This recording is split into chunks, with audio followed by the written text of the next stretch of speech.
Kita bahas kasus pembunuhan anak politisi PKS bersama dengan kriminolog Universitas Budi Luhur, Luki Nurhadianto. Selamat petang Mas Luki dengan Maidop.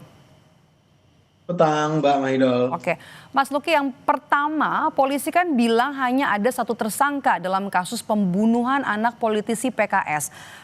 Analisis Anda bergaris lurus dengan fakta dan juga kejanggalan yang sempat muncul selama ini? Ya, tentu kita patut mengapresiasi ya waktu 2 minggu ini kemudian bisa apa namanya bisa menghasilkan gitu satu simpulan bahwa pembunuhan ini dilakukan oleh seorang yang tunggal.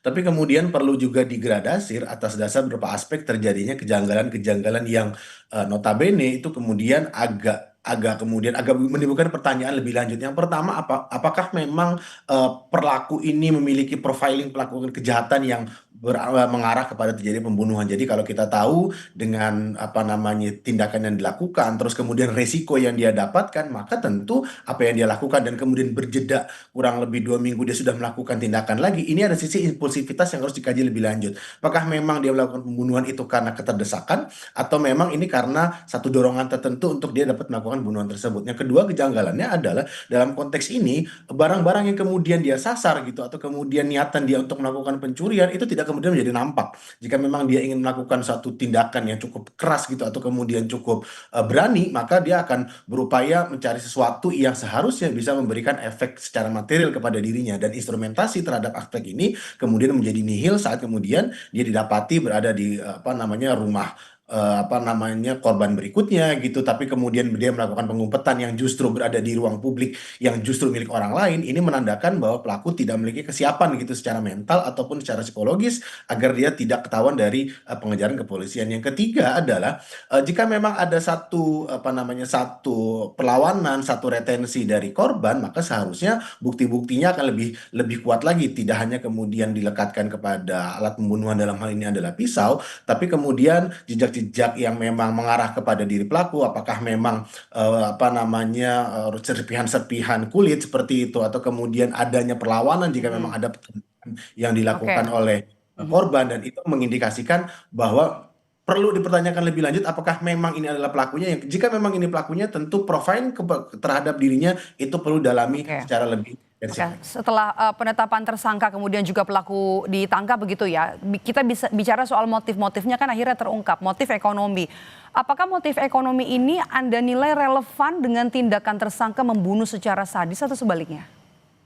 Ya, ini yang tadi saya sampaikan juga bahwa telah terjadi ketimpangan resiko seperti itu. Jadi saat kemudian dia seharusnya bisa mendapatkan sesuatu yang lebih besar, tapi kemudian dia mendapatkan resiko yang justru lebih besar, cenderung biasanya dalam konteks pelaku-pelaku yang terkategorisasi sebagai penjahat seperti ini, maka mereka akan menirkan peran-peran yang bersinggungan dengan pihak lain. Jadi saat kemudian dia menyerang suatu target atau kemudian menyerang suatu rumah, maka Mhm, mereka sudah surveillance, mengkalkulasikan resiko dan sejauh mana saat mereka mhm, berhasil barang yang mereka dapatkan itu bisa menyenangi atau kemudian membutuhkan kehidupannya. mhm. Yang kedua adalah dalam konteks ini pula bisa kita lihat apa yang dia dapatkan itu hampir tidak ada seperti itu ya.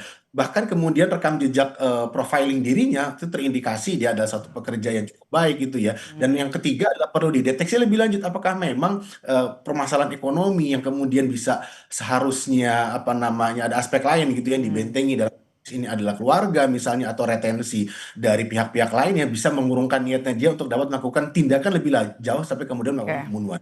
Mhm. Dan kemudian yang keempat dalam konteks crime scene yang bersifat zonal seperti ini agak sedikit tertutup gitu, dan mengindikasikan memang telah terjadinya satu hal yang cukup dipersiapkan secara matang oleh pelaku tersebut, dan seharusnya mengindikasikan ini dilakukan oleh tindakan Oke. jika memang penyelidikan dilakukan secara lebih profesional. Oke, itu tadi dari motif. Kemudian juga kita pindah ke soal CCTV. Tadi kan polisi pada saat konvers bilang kalau CCTV ini kan rusak, tidak ada di rumah gitu, tidak ada di TKP, didapat dari tetangga. CCTV yang mati di TKP menurut Anda sebuah eh, kejanggalan yang sudah dibuktikan polisi?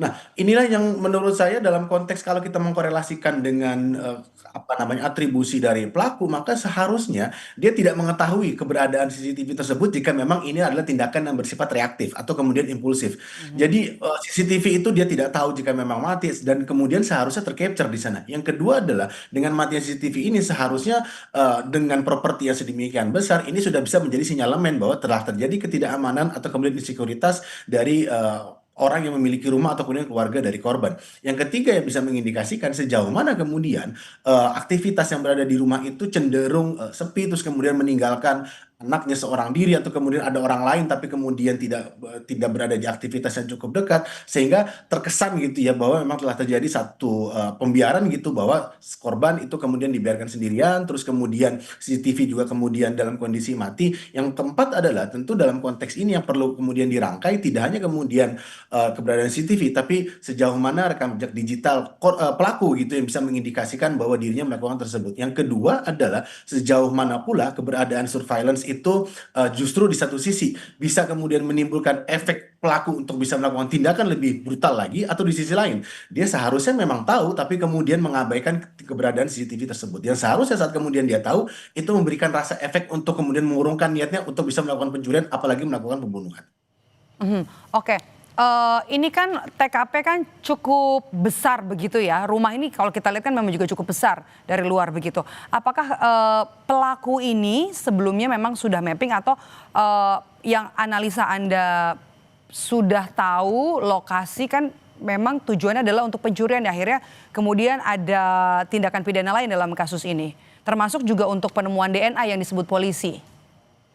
Ya, biasanya dalam konteks pencurian mereka akan melakukan satu, yang pertama biasanya adalah melakukan identifikasi atau pemetaan. Pemetaan mulai dari sasarannya, terus kemudian aktivitas dari korban, terus keberadaan CCTV, bahkan kemudian perlengkapan yang digunakan. Yang kedua adalah mereka akan memetakan resources. Jadi sejauh mana ancaman-ancaman yang bisa menimbulkan efek jera atau kemudian menggentarkan niatnya dia untuk dapat melakukan tindakan pencurian tersebut. Yang ketiga adalah biasanya dalam konteks ini tindakan melakukan pembunuhan dalam konteks pencurian itu adalah opsi paling terakhir. Saat kemudian dia bisa melarikan diri, itu adalah opsi yang seharusnya dia ambil alih-alih dia melakukan pembunuhan yang seharusnya bisa lebih memberatkan dia nanti saat kemudian mereka ditangkap oleh pihak kepolisian. Yang kemudian bisa dipahami adalah maka saat ini dilakukan oleh stranger, atau kita kenal sebagai stranger homicide, orang asing, yang seharusnya hanya 5% dari total tindakan kejahatan atau kemudian pembunuhan dilakukan oleh orang asing, ini mengindikasikan pertama apakah memang secara moral, kejiwaan, atau bahkan tekanan sosial burnout dia mengalami sesuatu, atau yang kedua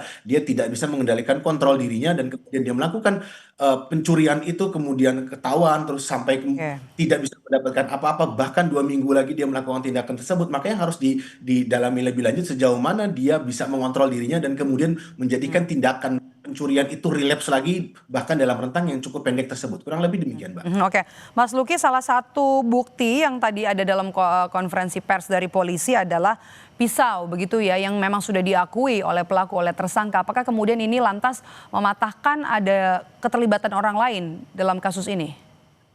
Ya, tentu jika memang alat buktinya saat ini CCTV terus kemudian pisau, maka pelaku tidak memiliki kemampuan lagi untuk bisa mengelak gitu ya dari apa yang kemudian mengarah kepada dirinya. Tapi yang perlu kita pertimbangkan berikutnya adalah keberadaan saksi. Itu yang pertama, sejauh mana kemudian apakah memang ini bersifat tunggal atau ada pihak-pihak yang justru berupaya mengaburkan atau kemudian mengabaikan tindakan keamanan kepada diri korban atau bahkan properti keluarga korban. Yang kedua yang bisa terindikasi adalah sejauh mana tuntutan-tuntutan atau tuduhan-tuduhan bahwa yang bersangkutan itu mengalami lilitan ekonomi yang cukup berat, itu bisa mengguidance dirinya untuk dapat melakukan pencurian bahkan melakukan tindakan pembunuhan meskipun itu diketahui oleh anak kecil. Yang ketiga yang bisa kita kategorisasi berikutnya adalah sejauh mana inner circle dari pelaku tersebut, baik dalam konteks keluarga atau kemudian lingkungan terdekat, itu bisa mempengaruhi tindakan tersebut atau bahkan memberikan efek untuk tidak melakukan tindakan. Jadi 3 aspek inilah yang seharusnya bisa mengindikasikan motivasi terutama, terus kemudian niatan dia, dan apakah memang niatan dia ini adalah tindakan yang bersifat impulsif, memang sudah direncanakan lebih lanjut. Baik, terima kasih sudah memberikan pandangan dan juga bergabung bersama kami di Kompas Petang. Kriminolog dari Universitas Budi Luhur, Mas Luki Nurhadianto. Sehat selalu, Mas Luki. Sama-sama.